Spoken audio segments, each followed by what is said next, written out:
न्यायिक समीक्षा, judicial review. न्यायिक समीक्षा के सिद्धांत की उत्पत्ति एवं विकास अमेरिका में हुआ।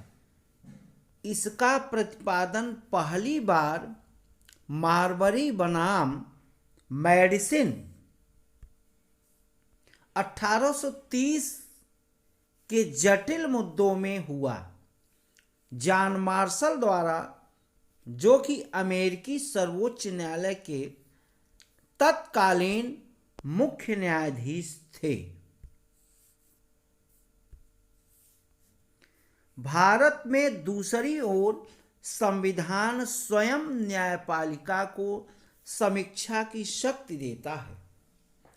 साथ ही सर्वोच्च न्यायालय ने घोषित कर रखा है कि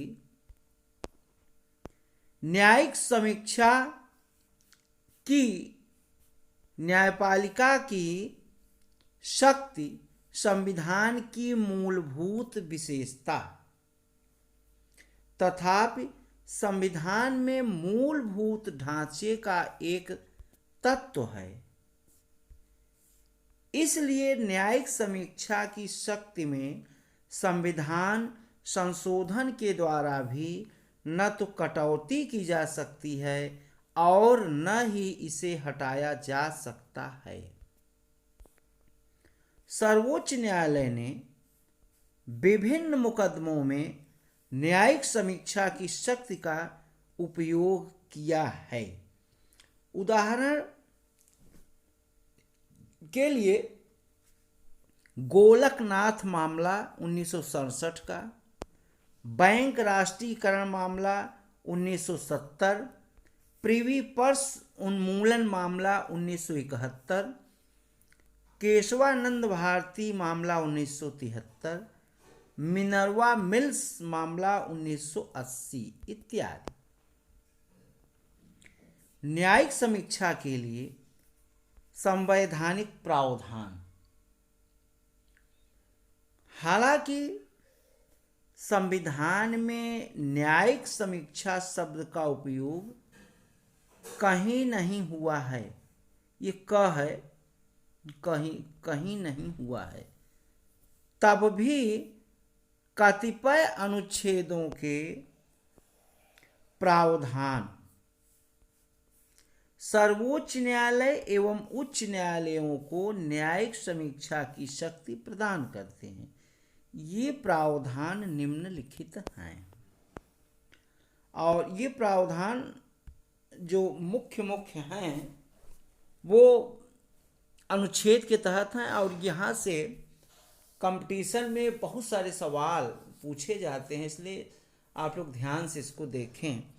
अनुच्छेद 13 घोषणा करता है कि सभी कानून जो मूल अधिकारों की संगति में रहे हैं या उनका अपकर्षण करते हैं निरस्त माने जाएंगे। अनुच्छेद 32 मौलिक अधिकारों को लागू करने के लिए सर्वोच्च न्यायालय जाने के नागरिकों के अधिकार की गारंटी करता है। साथ ही सर्वोच्च न्यायालय को शक्ति देता है कि वह इसके लिए निर्देश अथवा आदेश अथवा न्यायादेश जारी करे। अनुच्छेद 131 केंद्र राज्य तथा अंतर राज्य विवादों के लिए सर्वोच्च न्यायालय का मूल क्षेत्राधिकार निश्चित करता है। अनुच्छेद 132 संवैधानिक मामलों में सर्वोच्च न्यायालय का अपीलीय क्षेत्राधिकार सुनिश्चित करता है। अनुच्छेद 133 सिविल मामलों में सर्वोच्च न्यायालय का अपीलीय क्षेत्राधिकार सुनिश्चित करता है। अनुच्छेद 134 आपराधिक मामलों में सर्वोच्च न्यायालय का क्षेत्राधिकार सुनिश्चित करता है। उसी तरह अनुच्छेद 134 ए उच्च न्यायालयों से सर्वोच्च न्यायालय को अपील के लिए प्रमाण पत्र से संबंधित है। अनुच्छेद 135 सर्वोच्च न्यायालय को किसी संविधान पूर्व के कानून के अंतर्गत संघीय न्यायालय के क्षेत्राधिकार एवं शक्ति का प्रयोग करने की शक्ति प्रदान करता है। अनुच्छेद 136 सर्वोच्च न्यायालय को किसी न्यायालय अथवा न्यायाधिकरण से अपील के लिए विशेष अवकाश प्रदान करने के लिए अधिकृत करता है। सैन्य न्यायाधिकरण एवं कोर्ट मार्शल सैन्य न्यायाधिकरण एवं कोर्ट मार्शल को छोड़कर अनुच्छेद 143 राष्ट्रपति को कानून संबंधी किसी प्रश्न के तथ्य पर अथवा किसी संविधान पूर्व के वैधिक मामलों में सर्वोच्च न्यायालय की राय मांगने के लिए अधिकृत करता है। अनुच्छेद 227 सर्वोच्च न्यायालय को अपने अपने क्षेत्रीय अधिकार क्षेत्र में सभी न्यायालयों एवं न्यायाधिकरणों के अधीक्षण की शक्ति प्रदान करता है। अनुच्छेद 245 संसद एवं राज्य विधायिकाओं द्वारा निर्मित कानूनों की क्षेत्रीय सीमा तय करने से संबंधित है। अनुच्छेद 246 संसद एवं राज्य विधायकों द्वारा निर्मित कानूनों की विषय वस्तु से संबंधित है। अनुच्छेद 251 एवं 254 केंद्रीय कानून एवं राज्य कानूनों के बीच टकराव की स्थिति में प्रावधान करता है कि केंद्रीय कानून राज्य कानून के ऊपर बना रहेगा और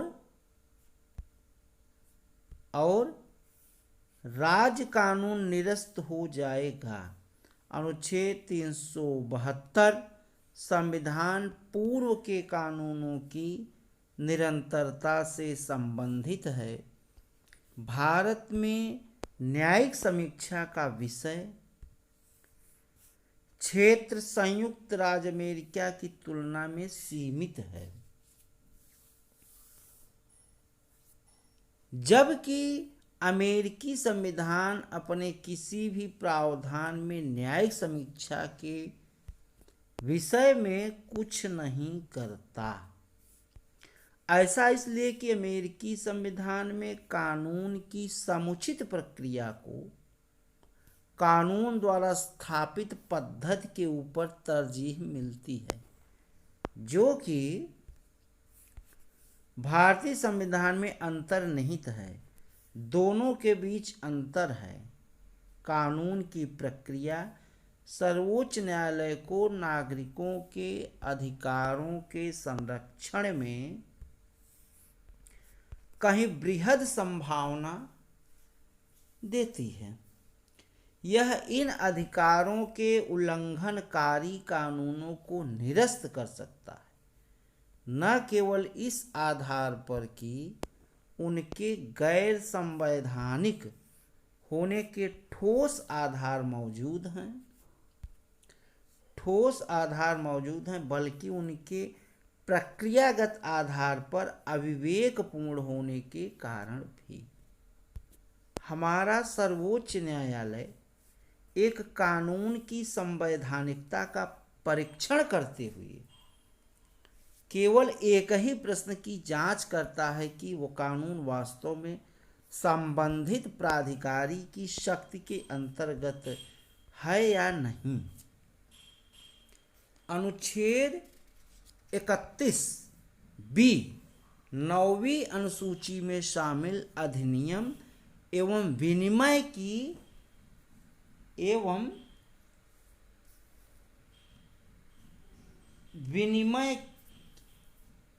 की किसी भी मौलिक अधिकार के उल्लंघन के आधार पर चुनौती देने एवं अवैध ठहराने से रक्षा करता है।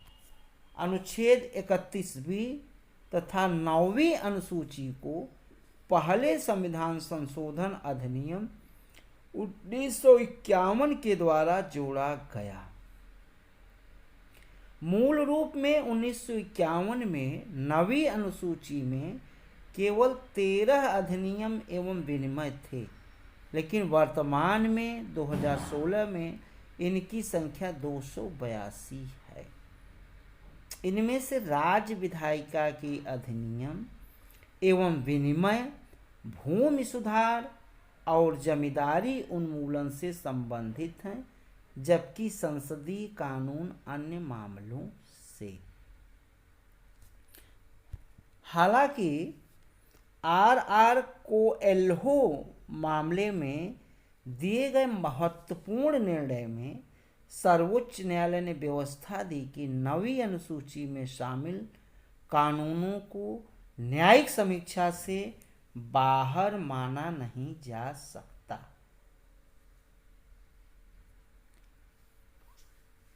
24 अप्रैल 1973 को अथवा इसके बाद हुए सभी संविधान संशोधनों जिनके द्वारा 9वीं अनुसूची में विभिन्न कानूनों को शामिल करके इसका संशोधन किया जाता है का परीक्षण संविधान के मूल ढांचे या विषय की कसौटी पर किया जाएगा, जैसा कि अनुच्छेद 21 सपठित अनुच्छेद 14 एवं अनुच्छेद 19 से संबंधित है। आज यहीं पर वीडियो को समाप्त करता हूँ। वीडियो को लाइक एवं शेयर अवश्य करें तथा चैनल को सब्सक्राइब करें, जिससे और वीडियो के नोटिफिकेशन आप लोगों तक पहुँचे। बहुत बहुत धन्यवाद। कंपटीशन की दृष्टि से वीडियो बहुत ही इम्पोर्टेंट है। जय हिंद, जय भारत।